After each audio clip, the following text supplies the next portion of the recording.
frog fans? Okay, welcome back to the work. My paintbrush. He got decapitated! Ah!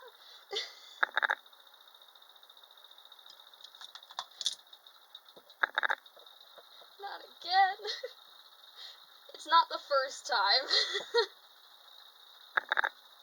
I thought I fixed it. I put glue in there, evidently not enough, or like the paint thinner seeped in and ate it or something.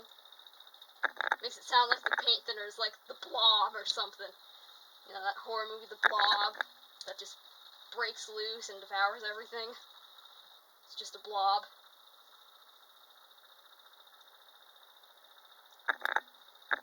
Alright, anyways, we have Nicole here, and she's about halfway ready to hit the oven. She had some work done on her last night, but she still has a little bit of details I can throw on her real quick before I throw her in the oven. So I'm going to, let's see, what can I do for her?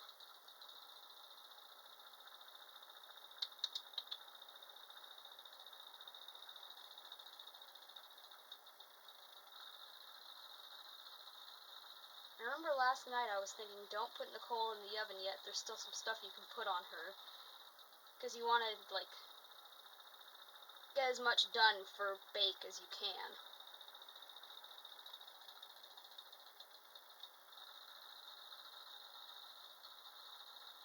Her lips, maybe? I think maybe I wanted to add some color to her lips. Ow.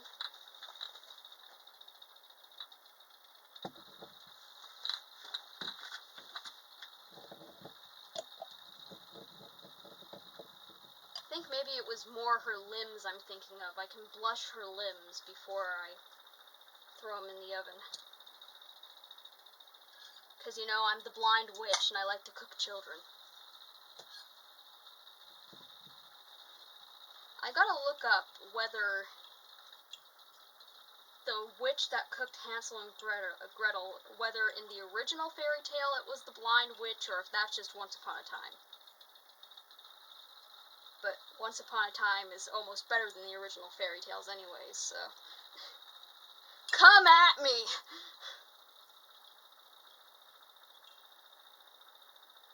You wouldn't sit there for 7 seasons. Well, I haven't watched season 7 because barely any of the original cast are in it, and it kind of sucks, so...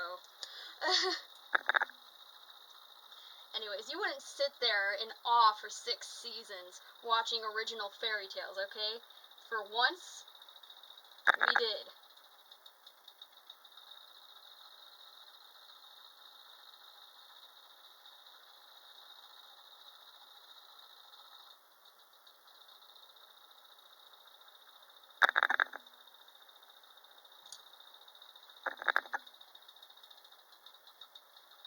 No one wants to go back and revisit the original fairy tales for a 2nd, 3rd, 4th, 5th time.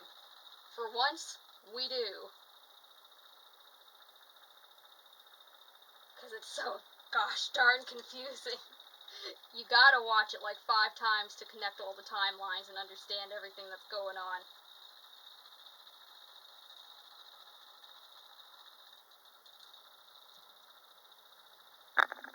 To soak up all that goodness.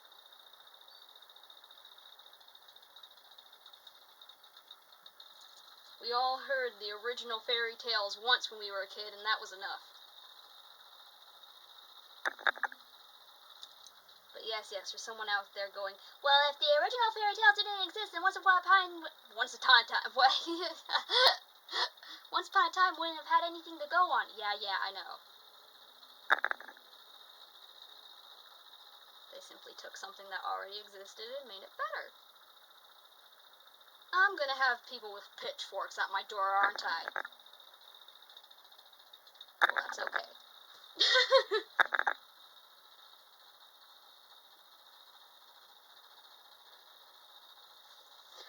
Now I'm just picturing me showing up at the front door with a fake mustache and glasses, like, she went that way!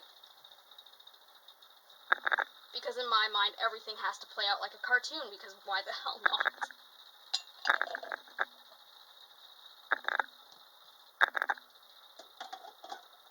Another day in isolation, still feel fine, and tomorrow I get to be free!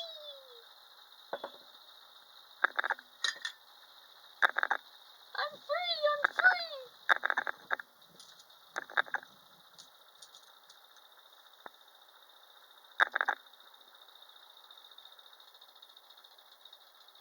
And if life really were a cartoon, that would be the point where I get hit by a bus. Meow! Help!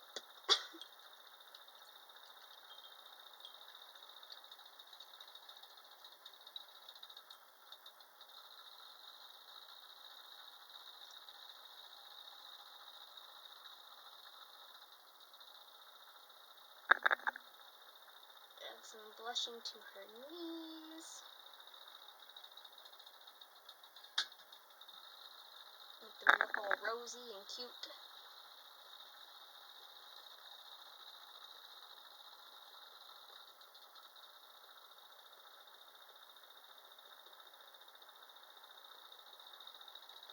This is my custom baby that I'm making for someone.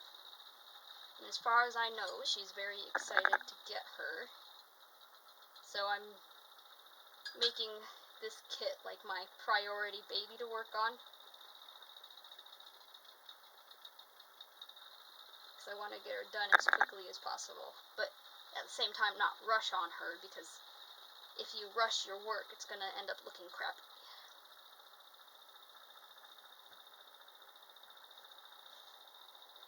And we don't want that.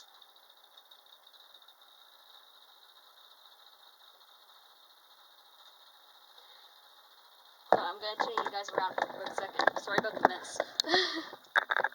So here's my drying rack. And I know that the kits look nothing alike, but they're kind of around the same tone. So I keep almost grabbing some of the Claire's limbs and almost painting them when I mean to paint the Nicole limbs. Which would not be good, and I don't know why. I don't usually do that, but I don't know. Because they're completely different sizes of babies. They're completely different kits. And the stages I have them at are two completely different stages. I mean, I guess their tones are looking kind of similar, but not that much. Is this the leg I just blushed, or did I put that one down? No, I think I put that one down. Did I?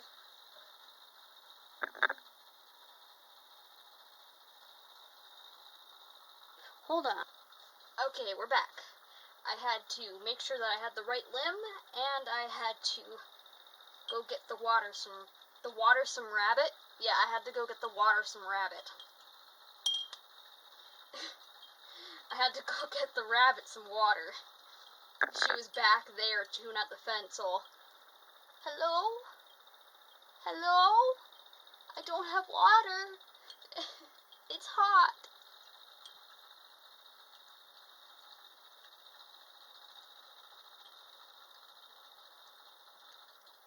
Yeah, but I've changed the setup of the room once again. So my free-roaming bunny rabbit, Pandora, it used to be that she was blocked off from half of the room. Now she has most of the room that she can free roam in, but she's not allowed in my art area. So there's a little fence between the other part of the room and my desk area. It's all up and telescoping like, hello? Hello?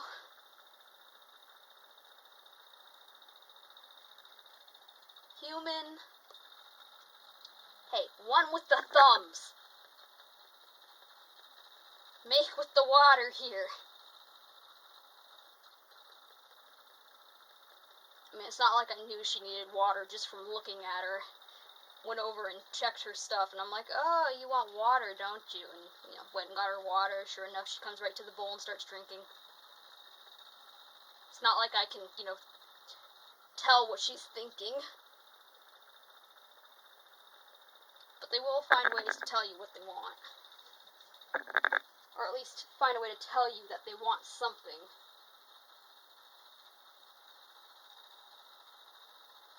Although sometimes you have no idea what it is, or they just want attention or something.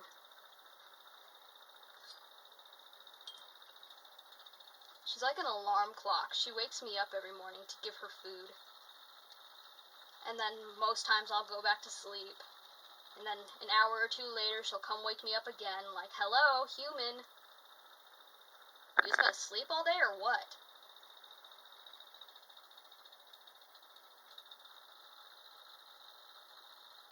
And I'm like, let me sleep. Go away, rabbit, let me sleep. She's like, nudge, nudge, nudge. She'll even bite me.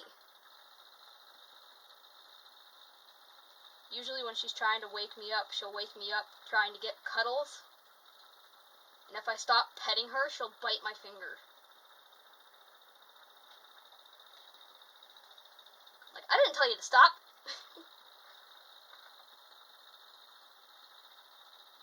She's a stinker.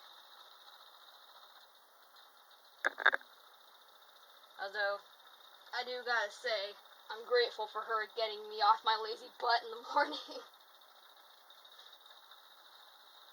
Who knows how long it would take me to get up if it weren't for her, because there is no snooze button on her. The snooze button on her is throwing her some food. But she has very specific meal times, so that only works once.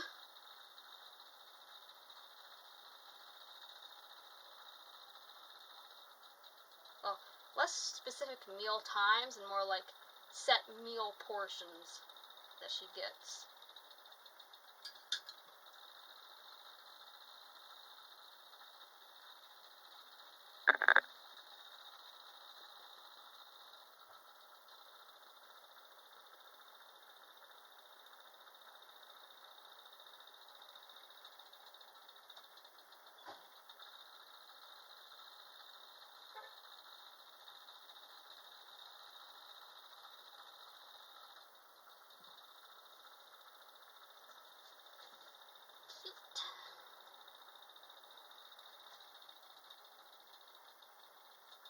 And I'm not blushing the hands and feet right now because there's some unbaked creasing there.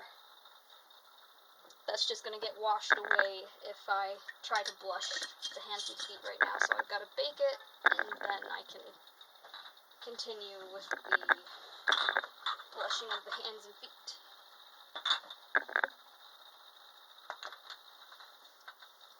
Alright, Miss Claire, it's been a couple days since I worked on you. What do you need? You could probably use... Have you had a green wash yet? I think we might give you a green wash. Which is kind of like a little secret, not so secret step that I had no intentions of when I first started painting, but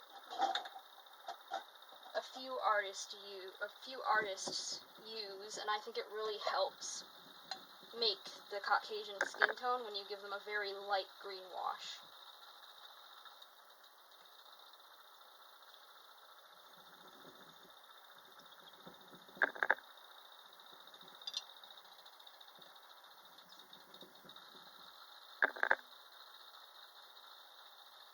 Thin that down too much? I don't think so.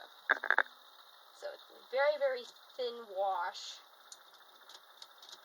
You don't want to see the green showing up. You just want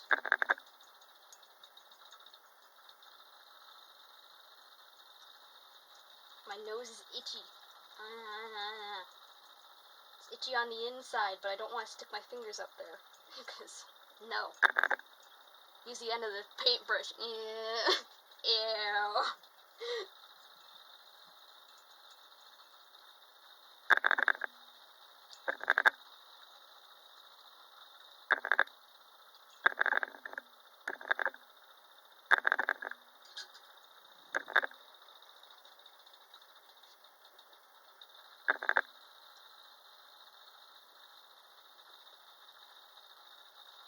That's good.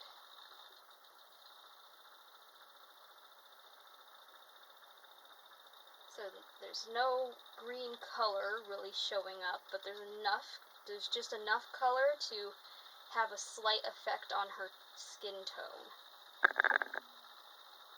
This is also a good way to take down redness if your doll is too red. Usually if I'm doing it to take down redness, I'll make it a little bit more green.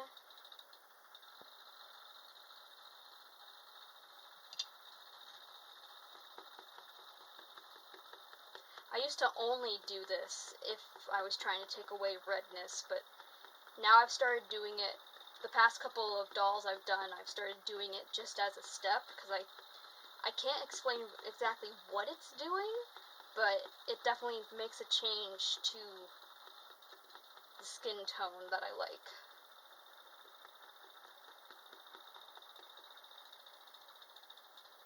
Don't know exactly what it's doing, but it's doing something.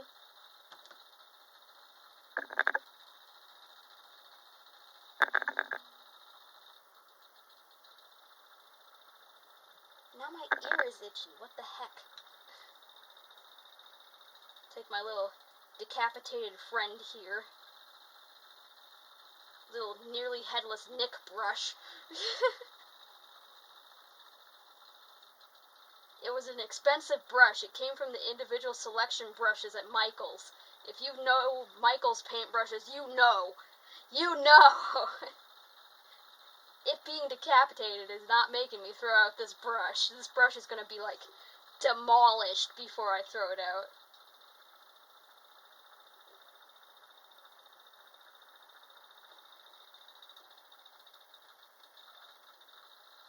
I very rarely get the individual brushes. The only time I get individual brushes is if I'm looking for something very specific that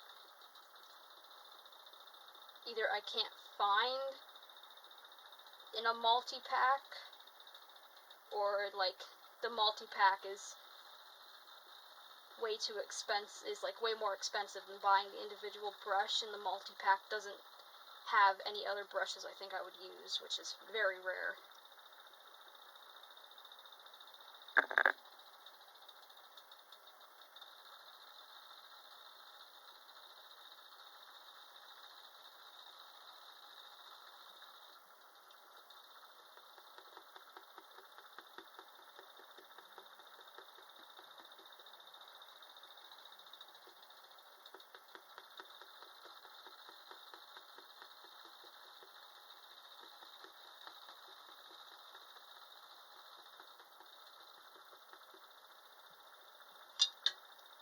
Why is my ear so itchy?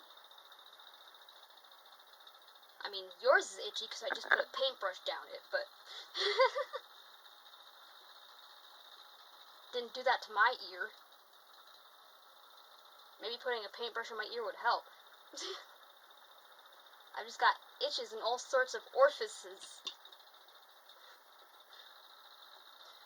Is that the plural of orifice?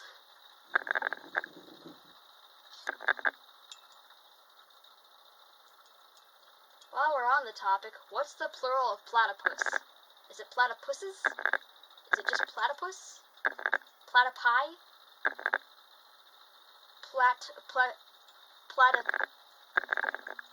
Platymi? No. Platopodes.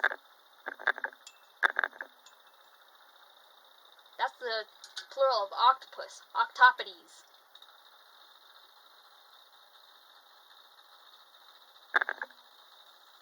You learn something new every day. Octopodes. It's fun to say. I feel like, that happened, like, some, what's it called? Marine biologists were deciding what they should officially call the plural of octopus, and someone's like, well, what about octopi? And they're like, nah, what about octopodes? That's much more fun to say. They're like, octopodes! Say it with me, octopodes!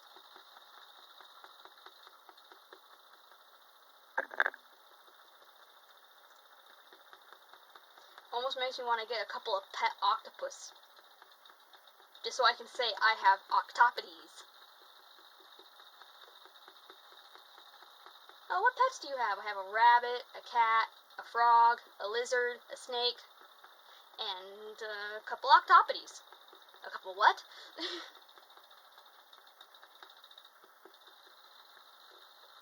My grandma would groan like, you don't need more pets, and she's right. Because all the pets I listed before octopodes are pets that I really have.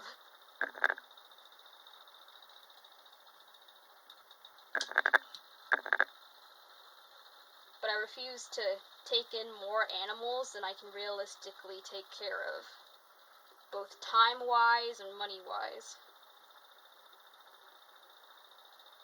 Most of our pets were taken in from other people that either couldn't have them anymore or just didn't want them anymore, so...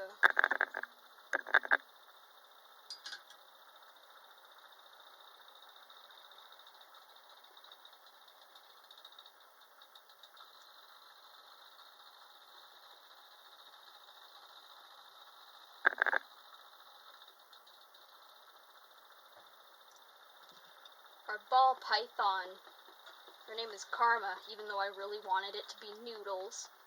Because that's the perfect name for a snake, Noodles. Like, look at my little noodle! That's my noodle! What happened to my voice? Anyways, we took her in from one of my mom's friends a couple years ago. Quite a few years ago now, actually. And I remember being like, cool, I guess? I don't think I want to go near it. But after a while,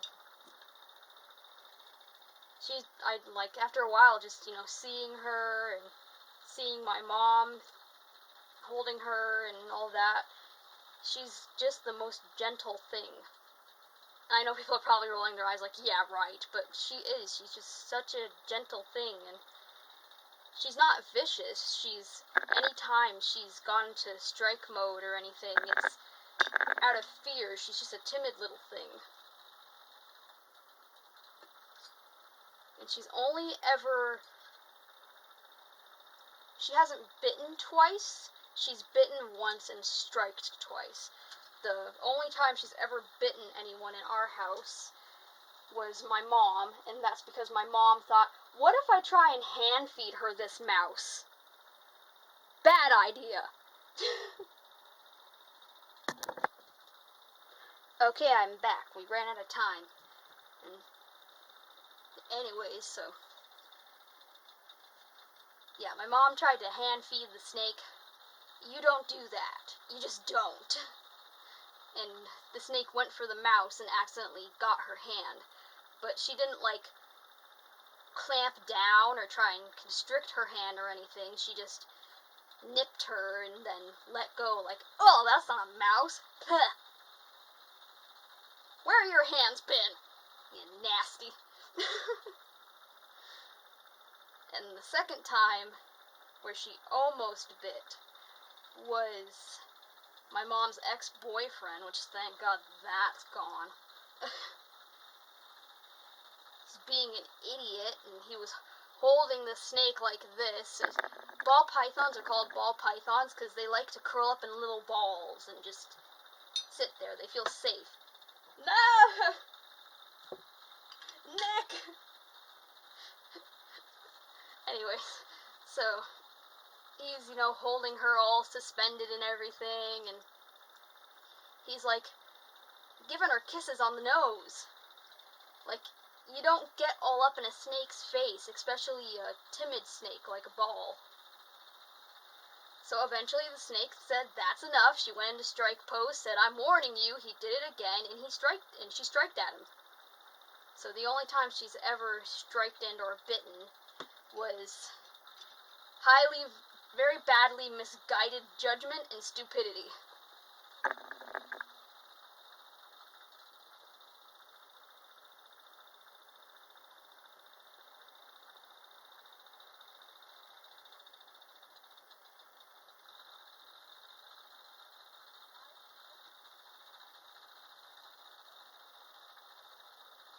I mean, the cat has hurt us worse than the snake has.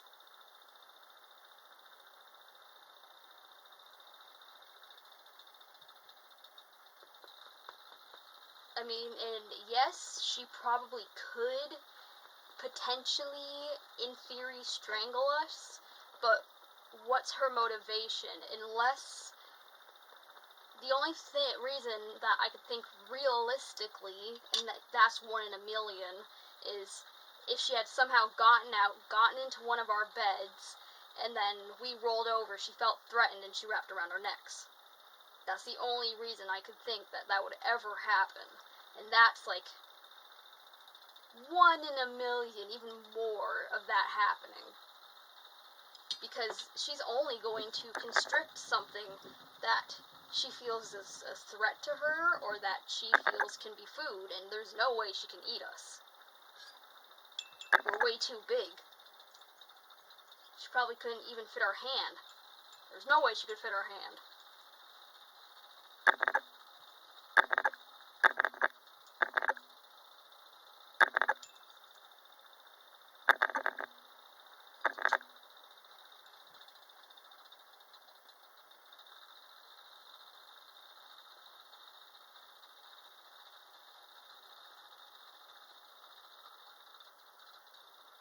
With animals, it's all about reading them and knowing them. If you're gonna be stupid with a snake, it's gonna bite you. But that's the same for most animals. Just most animals don't have the same triggers as snakes do.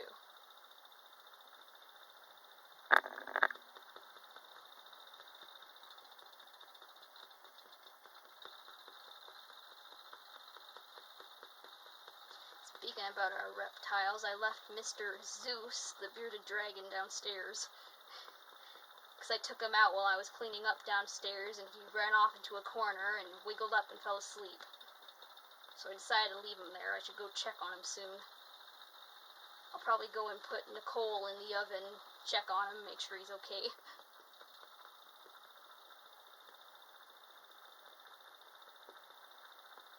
So he'll get mad if he finds a comfy spot and you move him. He'll get mad at you. Like, I was comfy, I was sleeping. What'd you move me for? Apparently now Zeus has a New Yorker's accent. I'm walking here.